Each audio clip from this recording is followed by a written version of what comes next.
Welcome to the Heavy Sweater Podcast. My name is John King. Thanks for listening to the podcast. If this is your first time listening, this is the Heavy Sweater Podcast, a deep dive into the beginnings of local Australian musicians and bands of the heavy variety. I'll keep this pretty fucking short this week. We've got Scott Middlin on the podcast this week of Emecia. They're a fucking sick band from Adelaide. Heaps of emo vibes. Even in the beginning of the episode, I have to... When the used comes up, I have to refrain myself from talking about the used because I will, and then my partner will bring it up when we're having a conversation about how I talk about the used all the time. So, but yeah. So, Scott Middlin of Emecia this week. Heaps of emo vibes, love the emo. And we touch on Scott's past in the music scene and his present, everything inside and outside of music. And we get onto religion a little bit and the views that we share of like, it's not for me, but if it works for you, whatever, keep it, like, don't preach aggressively to me, that type of thing. So with all that being said, it's Wednesday and you know what that means.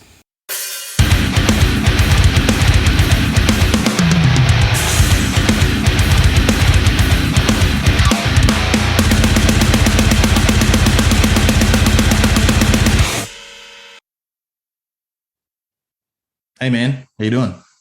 Good, thanks. How you going? Good man, just fucking chilling. Yeah, sick. Thanks for having me, by the way. It's all good, man. Anytime. We'll get straight into like where heavy music picks up for you, and like what's the first heavy-ish band you remember hearing? Like it doesn't have to be like Black Dahlia Murder or anything, but just any like heavies at all. So the first song I heard with screaming was Parkway Drive, Smoke 'Em If You Got 'Em. Okay. And I was just like, this is fucking too heavy. I can't understand it. And it pissed me off for ages. And I was just like, I have no idea what this is. And I was young, so I was just like, and that was heavy when it came out, man. Like that was very hard. And like, then what changed it all was a dude showed me It's Dangerous Business walking out your front door. Oh, fuck yes. Like, that song defined me as a music guy for sure. Yeah, fuck yeah. This is it. These dudes are like this changed everything for me. Then I revisited Parkway and then I just studied screaming, and just when I worked out what Winston was yelling on about, I was just like, oh, I get it, bro. Sick. All this teen angst in me was just like, oh, it's time to go. And then from there, man, it just snowballed. So still a big Under Oath fan, still listen to Parkway. Yeah, fuck yeah. Haven't seen them for a while. I mean, pandemic and whatnot. But, dude, I remember seeing them for $5 with Prom Queen, Crime Murder, Cabin Fever, sorry. I've got a ticket stub somewhere, $5, dude. And I was just like... That's fucking wild. Dude, I know. And now it's just like, shit. Yeah, expensive as fuck because old as well. I'm old and it's expensive. Yeah, dude. Yeah, fuck yeah. That's crazy. It's like interesting that like the first thing is Parkway, but like you don't want it until you hear Under Oath and then it makes sense. That's fucking crazy. Yeah, Under Oath really bridged the gap for me, as well as a band called Finch. I don't know if you know. Okay, yeah, I've heard of them. Yeah. So they were the bands that had audible screaming for me to kind of decipher it all, I guess. And Parkway was very underground at the time too. And at the time, grindcore was very big in Adelaide, and that shit just didn't make sense to me at all. I don't kind of get it. I've got friends that were in grindcore bands, and I mean, I can listen to some stuff, but that was just full throttle. And I think the hardcore scene was just backed off enough for me to go, this is cool. This is where I fit in. Sick. Fuck yeah. That's crazy. And like being from Adelaide, obviously Prom Queen's from Adelaide. So like at the time, they were huge, man. Yeah. Because like I was born in South Australia and moved away like pretty young. But like when I found out Prom Queen were from Adelaide, I was like, fuck, I wish I stayed longer. Like, yeah, dude, it's funny. Like a lot of people were in Adelaide. Like Ollie Sykes for a while lived in Adelaide from that's crazy. Age. Yeah, till about like 14 or something. Wild. Yeah, but before he was even in bands, man, like like people, a lot of weird people and a lot of like people you wouldn't expect come from Adelaide as well. Yeah. So, yeah, it's crazy. I'm pretty sure that Kid Leroy guy, someone said he was from Adelaide. Oh, crazy. Got that song with Justin Bieber. So, I mean, we're out there. Yeah. And then there's like weird Adelaide crimes like that family thing where like those. Yeah, dude. I actually tattooed the sister. Oh, really? Yeah, Holy fuck. Yeah, I tattooed his name and she told me all about it, man, and I was just like, oof. That's crazy. Fuck, whoa. Yeah, dude, like Adelaide's got this real underground like death scene too. Yeah. Like, all these weird murders happen there. Yeah, dude, and it's creepy. People just go missing and then that's the end of it. Yeah. Fuck. Yeah. That's crazy. Yeah, it's really weird. But, Adelaide's metal as fuck. Yeah, it is, dude. That's so sick. Cool. And then from Under Oath getting back into Parkway, what's the band that makes you want to pick up vocals? Probably still Under Oath was the biggest one. And then I did get into the emo stuff real hard. So same. It was like the Used. Yes. So I get a lot of people referencing like Burt McCracken to my vocal style. Fuck yeah, that's sick. Him, Ollie Sykes, Prada, Finch, sick. Those kind of heavy and then post-hardcore bands as well. Really, Eseosin as well. Yeah. Oh fuck it, underrated as fuck. Yeah, dude, man, like though that was the kind of Thursday. That was another underrated band. Yeah. Those kind of just that type of music, that post-hardcore with technical breakdowns and like just relentless sections, and like they also had heaps of breathing room in their tunes. So like, I would always just be blasting it and blowing my throat out, just going and shit. Yeah, that's pretty much where that all started for me. And then like, because that music was given to you, like you just found friends that listen to stuff on your players and be like, dude, check out this band called Atreyu. They're like Bleeding the Scar, and I was like, whoa, this is so metal. And it's like threads and stuff, and man, like this makes me feel pretty ancient, dude. Oh no, man, I was exactly the same. Like I remember like I was the kid that was like always finding like the new bands and reading Metal Hammer and prowling LimeWire and shit. So like I'm fully like there with you of like checking out these cooked bands. Then like you go too far, like bleeding through, too young, and you're like, oh no, this isn't for me. And then you come back to it and you're like, Kill to Believe. That oh, the best. Like, this was tough. It took me like a couple of years to be like, oh, Bleeding Through is actually fucking so sick. Yeah, well, Jonah from Prom Queen, he was played in Bleeding Through for a while. As well, man. Like so, and now he's in Drugs. Yes, I saw that. Yeah, man, blew my mind. Yeah, dude, I was like, that makes sense. Like, that's his like genre. Yeah. That was another band that I think like popped up and then went away, but it was super underrated. Like a great first album, and then just didn't do anything afterwards. Well, internal bullshit. Destroys bands pretty quick. For sure. But I mean, solid lineup of dudes. I mean, I feel like Chiodos would have went that way. Eventually. Yeah. Made a new band because I think Pete Wentz put that thing together, that project, because that was recorded in his house. Okay. And Craig went and lived with him while he tracked that record. So the Drugs one or the Chiodos one? Oh, the Drugs one. And then that fell through. Everyone wasn't it John Feldman that recorded that? He may have, but from Goldfinger. I actually don't know that, but I know he lived with Pete. Like Pete looked after him and he stayed with him. Okay, that's where all the drama happened. Originally with his wife and stuff. So it's old news. It's it's funny when you talk about topics and then you just what sparks in your head. I'm like, oh shit, that the fandom pops up. Yeah. No, but it was big to me. I was like, oh no way, this band's sick. I just got into you. The excitement of a fresh band. Yeah, dude, it's cool. Yeah. It's like when you find a new band, it gets harder and harder for me personally. Yeah. And then you find one and you're like, ooh. Like Sleep Token, I got into them recently. Oh, yeah. Their album, Sundowner, that's pretty cool. It's a bit different. Yeah. And then I got into Spirit Box when they dropped Holy Roller a while back, and now yeah. Those dudes are everywhere. They're humongous now. Yeah. As soon as I saw Courtney hanging out with Fred Durst, I was like, yeah, okay. Yeah. Yeah, I know something's coming. Yeah, fuck yeah. That's sick. Even like bands like that must be excited for younger bands doing new things. Because like Wes Borland's like woke as fuck and always has his finger on the pulse.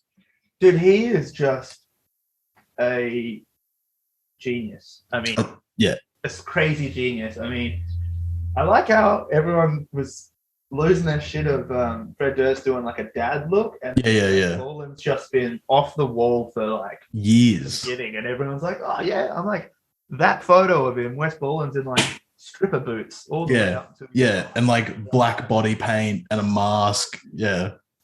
And I'm like, and everyone's like, no, that's just Wes, man. He's just doing his thing. And I'm like, don't overlook Wes doing his thing. Yeah, it breaks the internet, man. Yeah. Fuck yeah. And then from back to those post-hardcore bands and you trying out vocals for the first time, what's the first band that you like jump into to be like, I can do this? Or like to practice to, or like joining bands? Just like joining bands. Like, where does becoming a band guy be a thing? It's funny. I was rejected every band I tried out for. Really? Everyone was just like, oh, you sound too different, man. We don't want to risk it. And that was very common for ages, because I'm not very strong at that mid-range tough guy vocal range, and everyone wanted those constant mids, and I was like, I can do highs and lows and a bit of singing. I think I'm pretty versatile to like use, but people didn't want that. People are very specific with frontmen and stuff, so I remember trying out, and then eventually I just put my own band together. It was like Sky Eats Airplane, House vs Hurricane style before they dropped. So I was trying to do something like that, and every keyboardist I went to was like, that's never going to be cool. Like, nah, man, it's going to be sick. It'll be like rave hardcore. And then Enter Shikari came out, and then everyone's like, whoa, this is sick. I'm like, oh, I had that idea. Just no one was on board. And, I made the first band. Oh, sorry. Oh, like I was just going to say, now where are all the keyboard players in heavy music? Yeah. They're gone. Nowhere. No, they retired. I mean, it was like the staple thing to have. Like people didn't run backing tracks. They had a synth or keyboardist, and you just oh, that's what we're missing. That makes your band sound huge. But, I started a band called Emerald City. Oh, probably like a while back now. And then when I started playing in that band, all the bands that I tried out for were like, yeah, man, like, we'll have you. And I'm like, no, like, I've just started my own thing. Yeah. And it was just funny that, like, no one really gives you the time of day until they're just like, oh, okay, you're not too bad. Yeah. You know? But, I mean, that was my journey. I just kind of had to do it, and I've just been a DIY kind of dude ever since, man. Fuck yeah, that's sick. Yeah.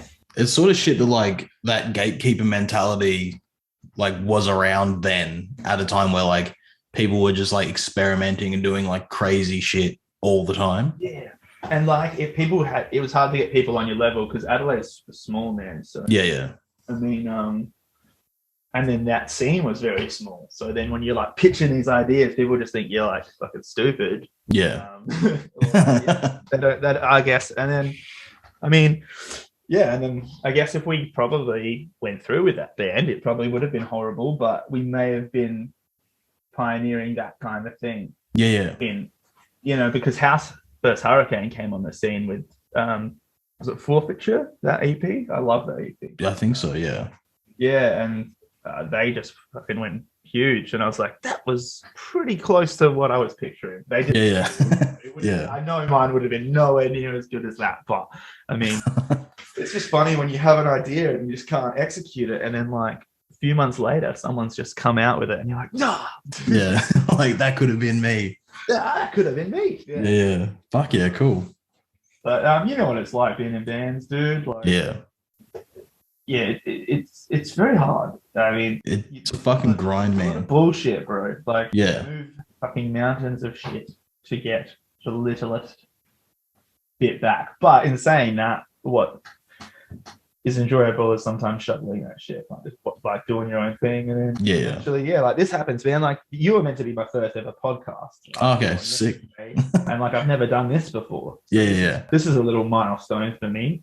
Sick. How it's going, but well, I wanted like this podcast to be kind of like the thing for like bands on the come up that don't get this opportunity until they are allowed to be as big as the other bands. It's funny you mentioned come up because that's not where I see us at all, man. Oh, really? Like we're just going to be that band that just plugs along and just, probably just people forget. Because honestly, man, like this is the most attention we've had in almost, a decade. Yeah. Like, which this isn't a complaint in any way. No. Like I was never in a cool band. We were never, like Emecia to me was never a heavy band because when we were playing, deathcore was king and we were too soft. And then pop punk was king in Adelaide and we were too heavy. Yeah. We're that Under Oath vibe. I like saying the define the great line, but we were right in that line of where do we fit in for, 3 or 4 years, dude. And now we're just we're sliding into what's current, maybe? I don't know. But it's just a weird one, bro. Really is. I think like with the time periods of like when deathcore was like the biggest thing, it was like if you don't listen to deathcore, you're a fucking poser. If you don't listen to pop punk, you're a fucking poser. And now like the internet and like the people that are blending the genres together are like giving people the okayness to be like, you can listen to whatever the fuck you want. Yeah, I never got that. It was very elitist. I don't know what it was like for you. I mean, were you in Adelaide then when? No, I think I left Adelaide when I was like 4 or 5. So like I wasn't even aware of what heavy music was. Okay, cool. I mean, Adelaide I found was very, very elitist. Okay. I remember one, I was meant to play, I think we were opening for Bless the Fall or something at like at Fowler's. And before I walked on, some kid was just like, oh, I heard you fucking did this and try to like rattle me before I stepped on stage. And I was just like, oh, it's because I party harder than you, and like just diss myself. And I stole his drink and I sculled it. And then his bandmates were just like laughing at him, just like, haha. I guess they were jealous that they weren't on this bill, but like, it was really funny. All those Adelaide bands, like not all of them, I'm not being petty, but like they just didn't want anyone to kind of get out of the crabs in the bucket, man. As soon as you climb to the, you know what I mean? That was the mentality. And then you start playing with those bigger bands and no one gives a fuck. Yeah. They're just happy they're playing music, man. And you're just like, oh, we can just chill, man. You don't have to be trying to be the cool guy. Like, you know what I mean? I fully get it. Yeah. Yeah, it was weird. It was like this big ego fucking. It's a pissing contest. Yeah, dude, 100%. Yeah, it's like my band's better than your band, and if you start to gain traction, then that's not okay. Yeah. And it's just like I love it. I was getting interviews on radio stations, like local stuff, ages ago. Yeah. I think I Exalt was popping, and like, interviewer was just like, "Oh, does that bother you that they're like been doing it a year and you've been doing it for 3, and they're like they're popular?" I'm like, "No, I think it's sick." Yeah. And I think he was surprised for that answer. Like, I mean, I think it's cool that music's getting out of Adelaide because high tide rises all ships, man. Yeah, dude. Like, if our caliber is better, then people will. I mean, Adelaide was big. Yeah. Scene, and it's probably going to be big again, purely because of a pandemic. Yeah. I think there's a resurgence for local music. I've noticed people are just going to shows like they used to do. And it's fucking cool. It's not like, oh, this band's finished, I'm leaving. And Some mentality is like, I played second, but I'm leaving because I'm too cool to watch the other band. Yeah. Put on the show or the headliner that's like spent all their money and it's a sick event. It's definitely like that here too. Like this past weekend, I think like my band played Thursday, with like Isolation, and then She Cries Wolf did like an anniversary for their first release the next night. Yeah. And She Cries Wolf like sold out the venue they were playing. I think it was Triffid or Tivoli. I get them fucking confused all the time. And then like our show like did fucking so well as well. And it was like 2 local bands putting on local shows and just fucking people coming out to watch music and throwing down. It was sick. Yeah, man. And I mean, that's what you want. I mean, what I think was a problem in Adelaide, because it was so big, there were shows on every night. Yeah. And then like you'd have like 20 venues, and then like you'd get like 100 payers at each venue. Yeah. Or whatnot. And then like it just got thinned out because there's too many bands, where if someone just came and regulated and go, hey guys, if we just like not play every weekend and structure better shows, we could have bigger, better shows and just kind of help the scene. But that's not how it works. No, yeah. Like I think when it starts to like pop off, people are like, all right, more but better, or more is better, and then the scene gets bloated and then erupts. Well, they tour the shit. Like I think we went to Loxton once, and it was fucking crazy, and like it was hectic. And then heaps of bands just get sent there week after week, and then that place just gets, thrown into the ground, and people are like, oh yeah, we're like, Yeah, no, definitely. It's like that with for Brisbane to Lismore. Like when I was playing in my last band, it was like these Lismore shows were popping off and they were fucking crazy. By the time my band got there, there was one person there, and there were 2 people in the venue, one of them left. So one person watched us outside of the other bands, and then homeboy rolls back in and was like, oh, I missed it. Yeah, nice. So it's just like very similar across like the entire country that stuff happens all the way through. But I think you kind of need that sort of shit. Like you need to eat a bit of crow before you can be like, that's not what I want my band to be next time. Yeah, dude. I mean, like I remember an interview with Gerard Way where he was saying like they played a show to one dude and filmed it on like a VCR camera, and then after the show sold it to them. Sick. He said like that every band, like they're fucking huge, but like, every band has that story of like playing to 1 or 2 people. I mean, and you're like, oh shit, like is it promoted? Not. Yeah. Where the fuck are we? Is this the right place? But I mean, it happens. Yeah, I think you kind of need it for sure. It builds that like lack of ego that I think some people need.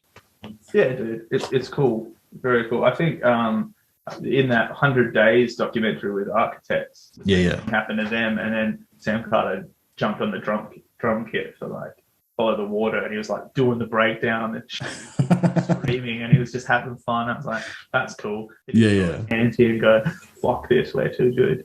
No, for sure. Well, like even like I did that with that Lismore show I was just telling you about. Like I saw there was barely anybody there, and I was like, all right, like fucking whatever. I brought like some extra clothes, just like dumb shit to wear afterwards, because like sweating all the time because I was playing drums at the time.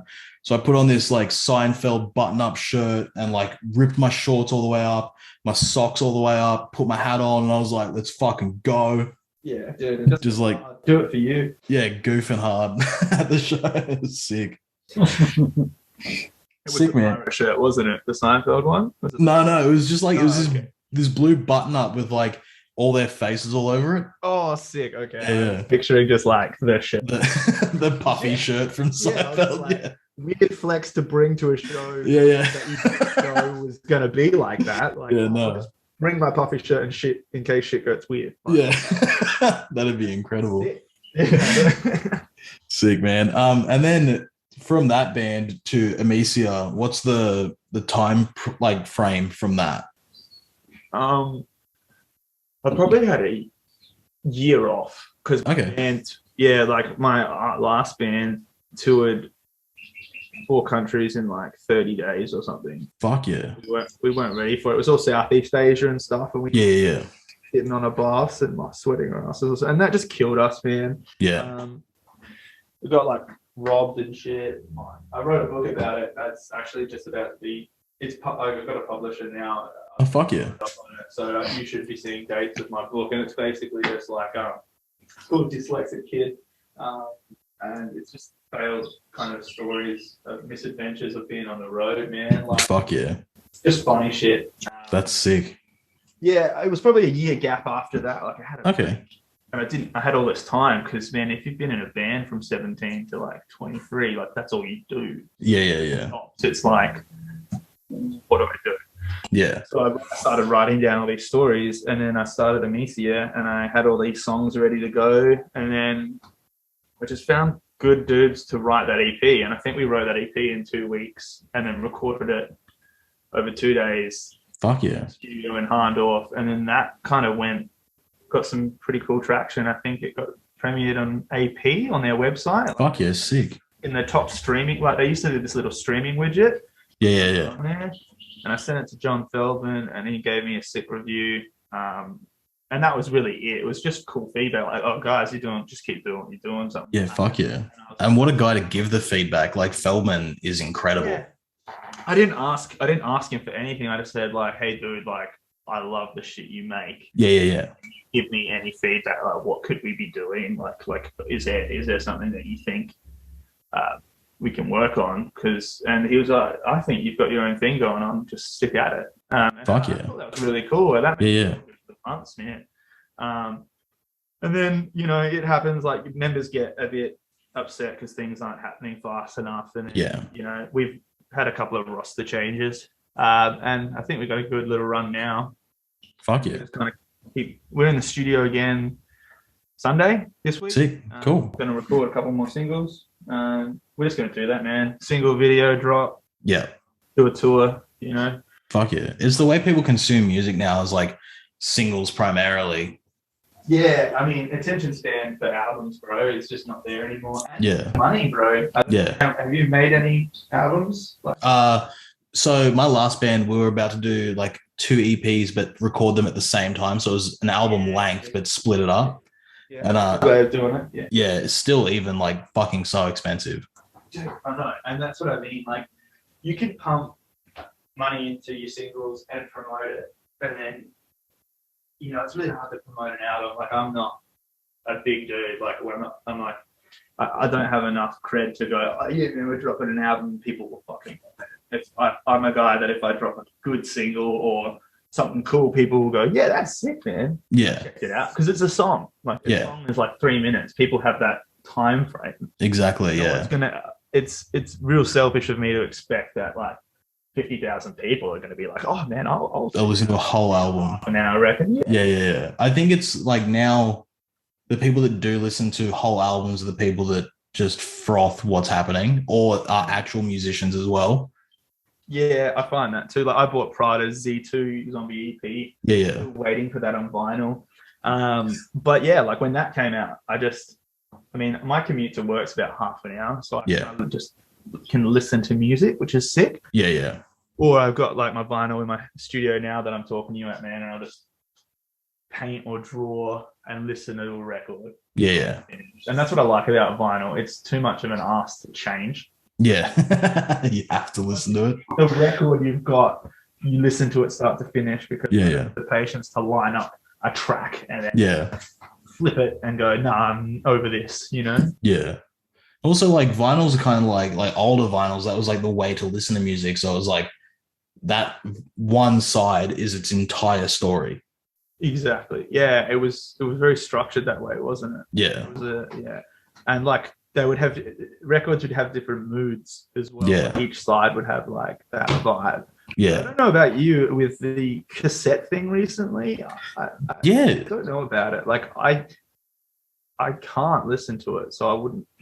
I get vinyl because it's each bigger and it's cool, but a tape, it's cool in its own way, but like I would have to go out and buy a fucking cassette player. Yeah, you'd have to get like a Walkman or some shit.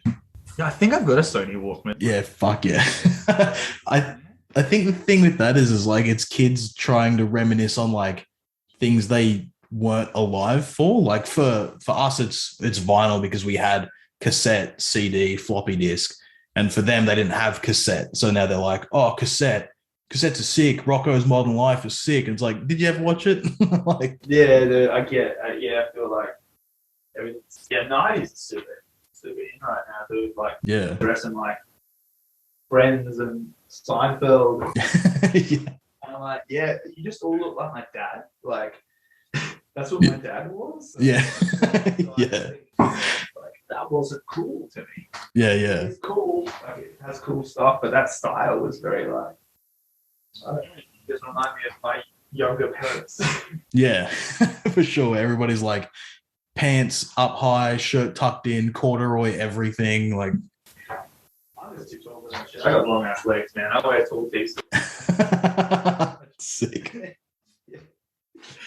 Cool, man. And you guys have been doing the single thing, and is that like that's obviously doing well for you guys? I think so. I mean, we actually our last single, Haunt, didn't do very well, and I think it was because of what I wrote about. Okay. It got flagged for malicious and vile. I don't know. YouTube wouldn't play it. The video. Okay. Yeah. Basically, I mean, I don't know if it was because of they thought animal abuse, but I skateboarded with my dog, and in that video, I mean, I took it down. Yeah. I was skateboarding on the path with my dog, but then when we shot the video, I'm in a kimono and I'm shirtless and I'm screaming, going like "fuck," whatever. And then, I'm actually being towed by a car with a dog leash. So Okay. I don't know if they thought, I was using an animal. Yeah. But then a line in the song is "fuck gods, fuck religions, fuck the monsters that hide within them," and I'm like, well, that's pretty fucking rough too. So Yeah. it was a pretty angry song at the time. Yeah. For me. And that it did well on, I think, in the local scene. I think because it's so fucking angry. Yeah. But being a marketable song, Yeah. no, it was probably horrible. Yeah. But I mean, I read somewhere about some dude in the church touching kids, and it just pissed me off. And I wrote a song about it, and like that's how happened. Like I get triggered by something, and then I write about it, or something that happens to me. So I'm not going to apologize for writing a song like that. Because it's a real thing. And it wasn't. I wasn't slamming. Well, I was slamming religion, but I mean, it was slamming the fact that like it just nothing seems to happen about it. It's just like, oh, this happened. Yeah. Now you're aware, but it's cool. And Yeah. Like, it just pissed me off. And now I saw something about a trans priest coming out, and then people slamming him, saying he's being possessed by the devil. And him be him. Like, he's been doing. I think he's been doing it for like 20, 30 years, and no one had a problem. Yeah. I have no problem with it, and I'm not trying to get on a religious rant because you'll have me for an hour. Long story short, like it makes you a better person. Yeah. Fuck yeah, man. But if you're going to preach and wear your cross as a dagger and just fucking slam people, but living the wrong way, then no, you can go die. Yeah. That's it. That's all I'm going to say. Otherwise, you're going to hate me. No, I fully get it. No, I fully get it, man. Like it. The soapbox standing of religion is what I think could deter a lot of people. Like, I'm not religious at all, and I don't think that like I need a set of rules based on a fucking mythical book is going to make me a better person. Or if I just treat people the way I want to be treated, then that makes me a decent person. I mean, I went to a school where I had religious studies, and I studied it. Yeah. 4 different ones. So like, I'm very chill with everything. I choose just to be, the same thing. Like, if you don't want to be called a cunt, don't call people cunts. Yeah. That's basically, I'm dropping a lot of profanity, sorry. That's fine. That's all good. You never know. It's just like, out the bat, and you're just like, oh shit. No. Good, man. We can skip ahead. I don't want to talk about this subject too much. I kind of get angry about it. Hence why I write that song, Haunt. Yeah. But it's something you believe in. So like that's a powerful message people can relate to, and it's something that nobody's just okay with. So I think it's strong stuff, which is sick. I feel like that's like lyrically hardcore. It was about lyrics as well, and it was about rebelling against something. Not that we are. It's just that I choose to write about stuff that's real to me. Yeah.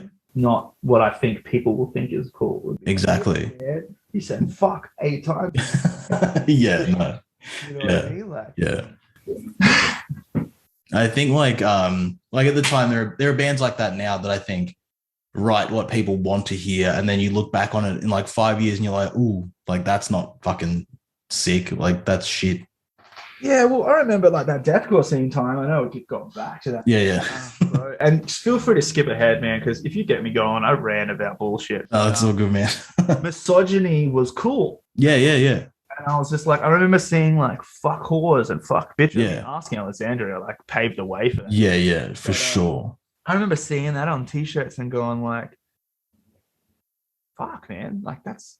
But I was still sucked into it being cool. I was like, oh, but even women are wearing this shit too. Yeah.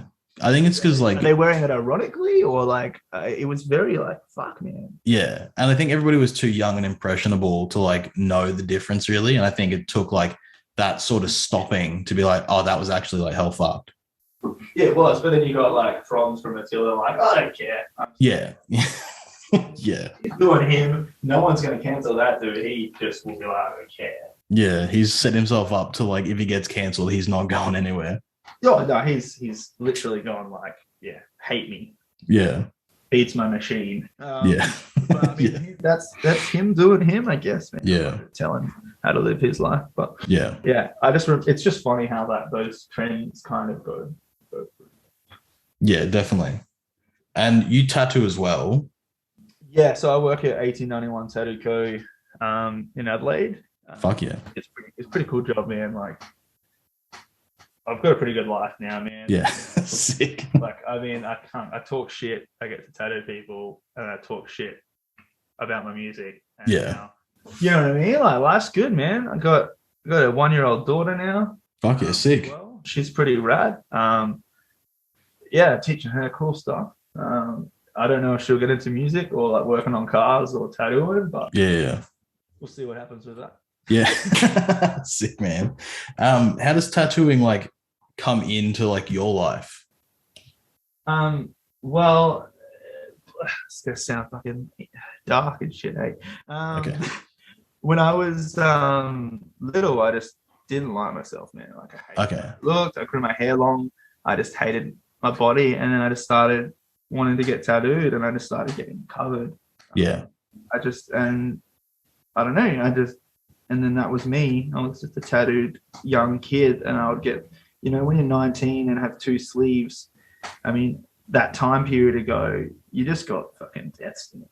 Yeah. So young. And I wasn't, and then people like Ollie Sykes come out and they're like covered at 18, 19. Yeah. It's a big deal. Like now, you got kids with face tats. Yeah, that's fucking wild. Yeah, I know, that blows my mind. I feel like it's just because of streaming. People just want to look heavily tattooed. So yeah. In their face, but that's where it stemmed. And then I wanted to be a tattoo artist, and I tried at a shop when I was like in my early 20s, but then it didn't really work out because I was, I think I was going to Europe for 3 months at the time. Oh, okay, yeah. Like, my life I was just a party kid, man. I was touring, so like it was probably for the best. Yeah. And then I got real sick, and then was like, oh, I'm actually going to give it a crack because I just want to do something rad. Because unfortunately, music, if I'm going to wait for music to be profitable, I'll be homeless. Yeah, for sure. Feasible. Yeah. So yeah, and it's just another art form, bro. And yeah, definitely. Grind my teeth, and I worked real hard. I got myself into a cool shop with some rad dudes. Fuck yeah. Now I'm working for working, and yeah, it's cool. Just doing the thing. Yeah, it just happened. It was the right time. I wanted to do it, and sometimes that's it, man. Like something doesn't happen to everyone straight away. Like, yeah. Same thing with my music. Maybe it takes 10 years for people to give a shit. Yeah, it's cool, and that's rad. And maybe it's taken me a bit longer to find a path. Like when I was younger, everyone at 17 was like, "I'm doing this uni course. Yeah. Yeah. What the fuck, man? I don't have a fucking clue, dude. Like, yeah. I was the same, man. 18-year-old kid meant to know. Yeah, exactly. I remember in school that happened to me. Like one of the teachers was like, what do you want to do when you leave school? And I was like, I'm going to play in a band. And they were like, okay. And I was like, fuck you. I'm going to play in a fucking band. Like, I'm not going to uni. Fuck that shit. Yeah, and look what you did, man. You went and played in a band, and you probably had some fucking cool experiences. And Yep. did things. It's your life, man. Like, Yeah. I don't understand why. Like, I remember, like, if you didn't go to uni, you were like a peasant. And Yeah. they would look down on TAFE people and be like, oh, you went to TAFE. And then TAFE people would be like, you didn't even get a second education. I'd be like, fuck off. Yeah. Like, how's your hex debt, dummy? Yeah, I know. Enjoy that. Enjoy that shit, mate. Yeah. Fucking idiots. Yeah. The system played you, motherfucker. Yeah. No. I mean, To each their own, for sure. But, like, be accepting of people not wanting to do that. or they give them this pipe dream, man, and promise them jobs, and then they change their majors 5 times, and then they don't finish anything, and then they've got a huge debt. And then that's also a pretty shitty hand as well. Like, Yeah. I feel like if you're not certain on what you want to do, man, take a couple of years off. Like, Yeah. it's not Figure a race. yourself out. Yeah, like this 30 under 30 bullshit, man. Fuck off. Like it's never too late to start something. Yeah, for sure. I might decide to play the harp in 20 years and be like, Yeah. shit, I probably should have started at 16, but you know, I wasn't into harps. Yeah. Yeah, definitely.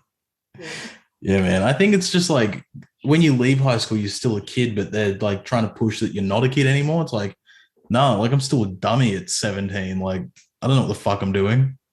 Even at 18, man, like you're legal, but it's a kid in a candy store. It's just like Exactly. you can have anything you want, and you're like, cool. Of course, you're gonna make bad decisions. Yeah, for sure. No repercussions. Yeah. Instead of just being like Yeah. opening doors that people want to have opened for them for later on, instead of being like, and you have to go to uni and you have to get a good paying job and you've got to do this and you've got to buy a house and all this shit. And it's like, that could take like ages for some people based on like what they're passionate about. Yeah, exactly. I mean, like I never went out there trying to tick boxes. Yeah. Here I am, and it looks like that because now I'm married. I have an awesome house, got a kid, but I didn't rush. No. It just happened, and that organically, I think, is why I feel so comfortable now. I was never forced into a situation I didn't really want to be into. Yeah. Another thing, you shouldn't be steered in a way if you're not feeling it, man. Like, Yeah. it's horrible. Yeah. It's just not going to make you happy as a person. Yeah, or the best version of you. Yeah, for sure. And I try and surround myself with people that have that drive. Yeah. Because it rubs off on you, man. If everyone around you is somewhat killing it in their own way. And Yeah. I was doing, bro. Like, I saw other people doing what they wanted to do. Like, my mate's a videographer, and he works for himself, and he travels the world, and he shoots like X Games and stuff. And I was like, oh, Fuck yeah. it's so sick. And then I Yeah. went back, and I was just like, well, what's my version of that? Yeah. I do that. Why do I have to work in an office? Yeah. Yeah, and I changed it. And like, yeah, bet on yourself, but you kind of just have to risk it, bro. Yeah, definitely. Especially if like you're not wired that way of being like part of the grind. Yeah, that monotonous grind Yeah. just destroys, is a soul crusher for me personally. Yeah. I love it. Some people Yeah. just want that. They just want that. I can go in, do a brain dead job, and yeah, it's fun. Yeah. It's definitely not a thing for musicians. No. Definitely not. Cool, man. Well, thanks for doing the podcast. This is fucking sick. Oh, awesome, man. I'm glad to be a part of it. Very fun, very different. Sick. Awesome, man. We'll get into your top 5 favorite bands of all time just to like wrap everything up, and then your socials for Emecia and anything you want to plug after that. Yeah, sick. Okay, top 5 bands, bro. This is tricky. Definitely be. It's always probably going to be Breathe Me. Sick. Under Oath. The Used. Oh, the best. Sim. Sick. Fuck yeah. And MCR's got to be in there. Probably. Okay, sick. Yeah, it's probably more emo heavy. Yeah. Yeah, but that's probably the top 5 bands that I always find myself going back to. Fuck yeah. Emo's sick. Yeah, it's coming back. I mean, Fuck Oath. It has not gone anywhere for me. I listen to The Used all the fucking time. They're probably one of my favorite bands of all time, and I get shit from like my partner and bandmates for talking about The Used on this podcast all the time. Really? Yeah. I used to get fucking heckled at school for like being into, like, I remember people calling me like an emo fuck. You know? Yeah. Yeah. And then like the cool kids that would rip on me would be like, oh dude, I listen to them too, they're actually pretty cool. I'm like, fuck you. I never had that. I'd get the gay slurs for having my hair straightened and tight jeans, and I was like, fuck you. Oh yeah, I know what I love too. Yeah. I mean, but all those dudes ended up listening to the same music, right? And I'd see them at shows, and then they'd try and be my friend. You hold on to that, and you're like, fuck you. Yeah, like I'm not like that. It's just like, I'm not going to pretend like you weren't an arsehole to me. Yeah. 4 years, and then now that I'm out of school, and you're just like wanting to be. All is forgotten now. Yeah. Oh yeah. As if in some weird world, you're going to go up to them and be like, you know what, you were right. Fuck me. You know what? I am a piece of shit. Yeah. I'm so stupid for not realizing that. Yeah. Yeah, man. I'd be so blind. But yeah, no, I'm sure those dudes are killing it now anyway, and that's just petty bullshit, you know. Yeah. Fuck it. Sick, man. And socials for you and the band? Socials. Socials is just Emecia Official with an at in front of it. That's on our Twitter and Instagram. Sick. And then my social is just my name, Scott Middlin. And yeah, if you want to chat, just send us messages, man. Like, we love engaging with people. Fuck oath. Yeah, sick. Sick, man. That's it.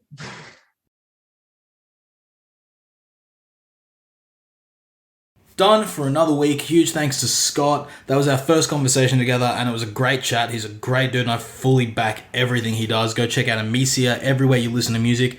They've got a heap of sick music out, so fucking get onto it.